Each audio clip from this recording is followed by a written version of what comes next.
Hey guys, welcome back to my channel. Today I'm going to be doing my June wrap-up.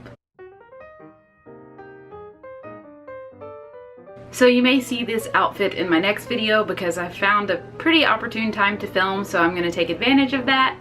So let's just dive right into what I've read this month, and to be quite honest with you, it hasn't been very much. And by not much, I mean 2 books. Just 2. I'm on a 3rd, but I'm like, I don't know, about halfway through it, so it may take a little bit longer for me to get through it. You know, I was wrong. I've actually read 3. The first one that I read was Gwendy's Button Box by Stephen King and Richard Chismar, I think is how you pronounce his name.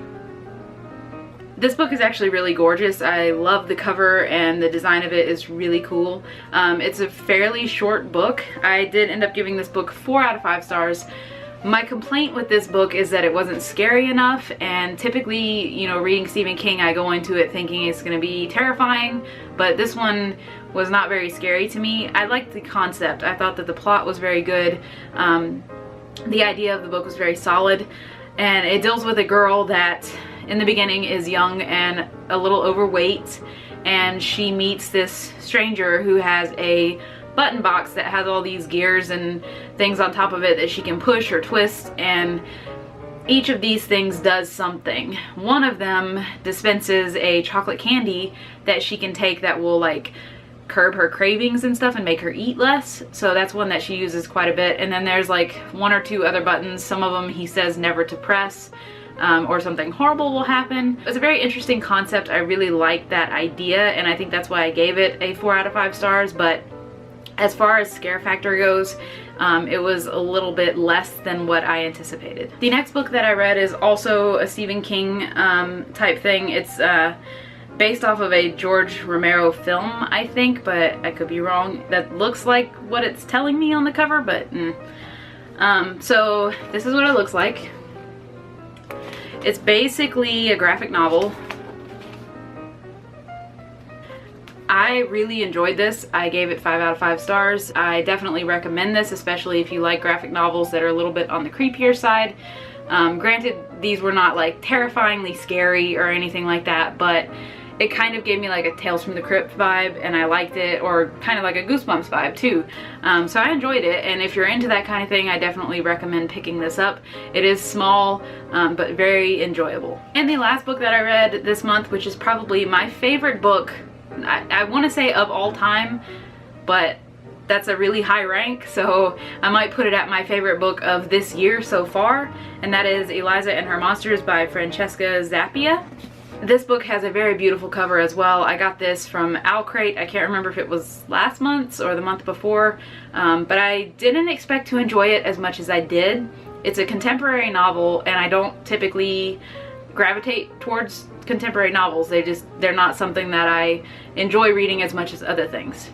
So going into this, I was not anticipating the excitement and love and everything that I felt while reading this book.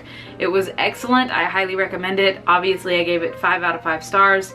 A general overview is that it's about a teenage girl in high school, and she is a graphic novelist, kind of. She has a forum online where she drafts this story, and it's in graphic novel form, and no one knows who she is. She goes by a different name online, so no one knows that it's her. And she meets a boy in school, and he is also a big fan of her graphic novel series, and they kind of develop a relationship without her disclosing this information to him, and it just kind of goes on from there. But it's really good. I really enjoyed the character building, the storyline.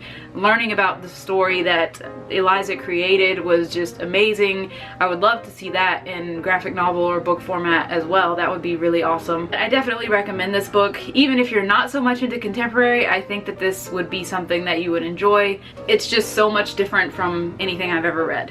So those were all of the books that I read for June. Again, not very many, but books that I actually really enjoyed. So that's something, because that doesn't happen to me very often. A lot of times I pick up books that I'm not quite enjoying and feel like I've wasted my time on them, I guess. And I'm sure a lot of you guys feel that way too at times. The book that I'm reading right now is called The Lying Game, and it is by Ruth Ware. And I received a review copy in the mail from Penguin Random House.